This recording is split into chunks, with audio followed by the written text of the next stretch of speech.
ಚೆರಿಲನ್. ನಮಸ್ತೆ ಪೋಷಕರೇ. ಮಗುವಿನ ಮೆದುಳಿನ ಶಕ್ತಿಯನ್ನು ನೈಸರ್ಗಿಕವಾಗಿ ಹೇಗೆ ಹೆಚ್ಚಿಸಬಹುದು ಎಂಬ ಯೋಚನೆ ಎಲ್ಲಾ ಪೋಷಕರಿಗೂ ಕಾಡುತ್ತಲೇ ಇರುತ್ತದೆ ಅಲ್ಲವೇ? ಈ ವಿಡಿಯೋದಲ್ಲಿ ಮಕ್ಕಳನ್ನು ಚುರುಕಾಗಿಸುವ ಆಹಾರಗಳ ಕುರಿತು ನಾವು ನಿಮಗೆ ತಿಳಿಸಲಿದ್ದೇವೆ. ಮೆದುಳಿನ ಬೆಳವಣಿಗೆಗೆ ಪೋಷಣೆ ಏಕೆ ಅವಶ್ಯಕ? ಮಕ್ಕಳ ಮೆದುಳು ಮೊದಲ ಕೆಲವು ವರ್ಷಗಳಲ್ಲಿ ವೇಗವಾಗಿ ಬೆಳೆಯುತ್ತದೆ. ಈ ಸಮಯದಲ್ಲಿ ಸರಿಯಾದ ಪೋಷಣೆ ನಿರ್ಣಾಯಕ ಪಾತ್ರವನ್ನು ವಹಿಸುತ್ತದೆ. ಆದರೆ ಈಗಿನ ಕಾಲದಲ್ಲಿ ಕೊಡುವ ಆಹಾರಗಳು ಮಕ್ಕಳ ಮೆದುಳನ್ನು ನಿಧಾನವಾಗಿ ಬೆಳೆಯುವಂತೆ ಮಾಡುತ್ತದೆ. ಹಾಗಾದರೆ ಈಗ ನಾವು ಯಾವ ಆಹಾರ ಪದಾರ್ಥಗಳು ಮಕ್ಕಳ ಮೆದುಳನ್ನು ಚುರುಕಾಗಿಸುತ್ತದೆ, ಏಕಾಗ್ರತೆಯನ್ನು ಹೆಚ್ಚಿಸುತ್ತದೆ ಹಾಗೂ ಕಲಿಕೆಗೆ ಸಹಾಯವಾಗುತ್ತದೆ ಎನ್ನುವುದನ್ನು ನೋಡೋಣ. ಮೊದಲನೆಯದಾಗಿ ತುಪ್ಪ. ಶುದ್ಧವಾದ ತುಪ್ಪವು ಆರೋಗ್ಯಕರ ಕೊಬ್ಬನ್ನು ಉತ್ಪಾದಿಸುತ್ತದೆ. ಇದರಿಂದಾಗಿ ಮೆದುಳಿನ ಅಭಿವೃದ್ಧಿಯಾಗುತ್ತದೆ, ಜೊತೆಗೆ ಏಕಾಗ್ರತೆಯು ವೃದ್ಧಿಸುತ್ತದೆ. ಆದ್ದರಿಂದಲೇ ನಮ್ಮ ಅಜ್ಜಿ ಸಾಮಾನ್ಯವಾಗಿ ಎಲ್ಲಾ ಪದಾರ್ಥಗಳಿಗೂ ತುಪ್ಪವನ್ನು ಸವರುತ್ತಿದ್ದರಂತೆ. ಬೀಜಗಳು: ಬಾದಾಮಿ, ಆಕ್ರೋಡ, ಅಗಸೆ ಬೀಜ, ಚಿಯಾ ಬೀಜಗಳು. ನೀರಿನಲ್ಲಿ ನೆನೆಸಿಟ್ಟ ಬಾದಾಮಿಯನ್ನು ತಿಂದರೆ ನೆನಪಿನ ಶಕ್ತಿ ಅತಿ ವೇಗವಾಗಿ ವೃದ್ಧಿಯಾಗುತ್ತದೆ. ಮೆದುಳನ್ನೇ ಹೋಲುವ ಅಕ್ರೂಡವು ಮೆದುಳಿನ ಅರಿವಿನ ಕಾರ್ಯಕ್ಕೆ ಸಂಬಂಧಿಸಿದ, ಅಂದರೆ ಸ್ಮರಣೆ, ಸಮಸ್ಯೆ ಬಗೆಹರಿಸುವಿಕೆ, ಭಾಷಾ ಬಳಕೆ ಮುಂತಾದವುಗಳಿಗೆ ಉಪಯೋಗವಾಗುತ್ತದೆ. ಹಸಿರು ಎಲೆಗಳು: ಕಬ್ಬಿಣ ಹಾಗೂ ಫೋಲೆಟ್ ಅಂಶಗಳನ್ನು ಹೊಂದಿರುವ ಬಸಳೆ, ಮೆಂತ್ಯ ಸೊಪ್ಪು, ಕರಿಬೇವಿನ ಎಲೆ, ನುಗ್ಗೆ ಸೊಪ್ಪು ಮೆದುಳಿಗೆ ರಕ್ತ ಪರಿಚಲನೆಯನ್ನು ಸುಗಮವಾಗಿ ಸಾಗಿಸಲು ಸಹಾಯ ಮಾಡುವಲ್ಲಿ ಪ್ರಮುಖ ಪಾತ್ರವನ್ನು ವಹಿಸುತ್ತದೆ.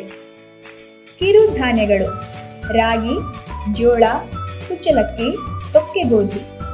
ಈ ಧಾನ್ಯಗಳು ಮಕ್ಕಳಿಗೆ ಶಾಲೆಯ ಅವಧಿಯಲ್ಲಿ ಕಲಿಕೆಯ ಮೇಲೆ ಉತ್ಸಾಹದಿಂದ ಗಮನ ಹರಿಸಲು ಸಹಾಯ ಮಾಡುತ್ತದೆ. ಸಿರಿಧಾನ್ಯಗಳು: ರಾಗಿ, ನವಣೆ, ಜೋಳ. ಇವುಗಳು ಚುರುಕಾಗಿರಲು ಮೆದುಳಿಗೆ ಬೇಕಾದ ಅಗತ್ಯವಾದ ಪೋಷಣೆಯನ್ನು ನೀಡುತ್ತದೆ.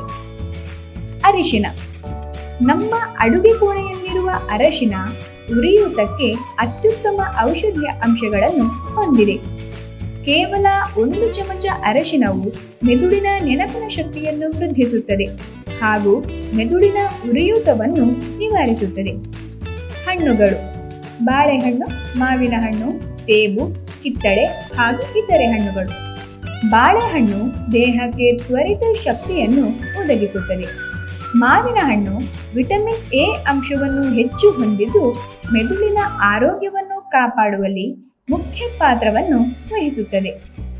ದ್ವಿದಳ ಧಾನ್ಯಗಳು ಅಂದರೆ ಹುರುಳಿಬೇಳೆ, ಹೆಸರುಬೇಳೆ, ರಾಜ್ಮಾ ಕಾಳು, ಕಡಲೆಕಾಳು.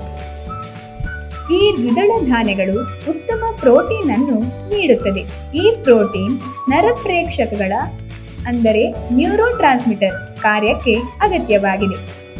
ಡೈರಿ ಉತ್ಪನ್ನಗಳು: ಹಾಲು, ಮೊಸರು, ಪನ್ನೀರ್ ಇತ್ಯಾದಿ.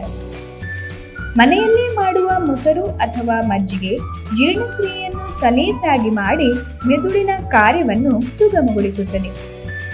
ಡಾರ್ಕ್ ಚಾಕೊಲೇಟ್: ಉತ್ತಮ ಗುಣಮಟ್ಟದ ಡಾರ್ಕ್ ಚಾಕೊಲೇಟ್ ಮನಸ್ಥಿತಿ ಮತ್ತು ಏಕಾಗ್ರತೆಯನ್ನು ಸುಧಾರಿಸುತ್ತದೆ. ಕೇವಲ ಸಕ್ಕರೆಯ ಅಂಶವನ್ನು ತುಂಬಿರುವ ಇತರೆ ಚಾಕೊಲೇಟುಗಳಿಂದ ಡಾರ್ಕ್ ಚಾಕೊಲೇಟ್ ತಿನ್ನುವುದು ಉತ್ತಮ.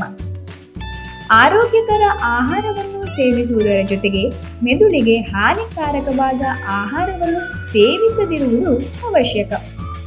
ಪ್ಯಾಕ್ ಮಾಡಿದ ಆಹಾರ ಹಾಗೂ ಜಂಕ್ ಫುಡ್ಗಳಲ್ಲಿ ಪ್ರಿಸರ್ವೇಟಿವ್ಗಳಿದ್ದು ಅದರಿಂದ ಮೆದುಳಿನ ಕಾರ್ಯ ನಿಧಾನವಾಗುತ್ತದೆ.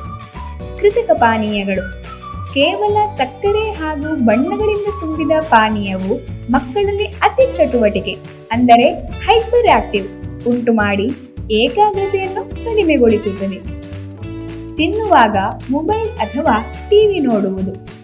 ಇದರಿಂದಾಗಿ ತಿನ್ನುವುದರ ಬಗ್ಗೆ ಮಕ್ಕಳಿಗೆ ಗಮನವಿರುವುದಿಲ್ಲ. ಅದು ಜೀರ್ಣಕ್ರಿಯೆಯ ಮೇಲೆ ಕೆಟ್ಟ ಪರಿಣಾಮವನ್ನು ಬೀರುತ್ತದೆ. ಬೆಳಗ್ಗಿನ ಉಪಾಹಾರವನ್ನು ಸೇವಿಸದಿರುವುದು. ಪ್ರೋಟೀನ್ ಹಾಗೂ ಧಾನ್ಯಗಳಿಂದ ಕೂಡಿದ ಆರೋಗ್ಯಕರ ಉಪಾಹಾರವನ್ನು ಸೇವಿಸುವುದರಿಂದ ಮಕ್ಕಳಿಗೆ ಶಾಲೆಯಲ್ಲಿ ಏಕಾಗ್ರತೆ ಹಾಗೂ ಉತ್ಸುಕತೆಯಿಂದ ಪಾಠ ಕೇಳಲು ಸಾಧ್ಯವಾಗುತ್ತದೆ.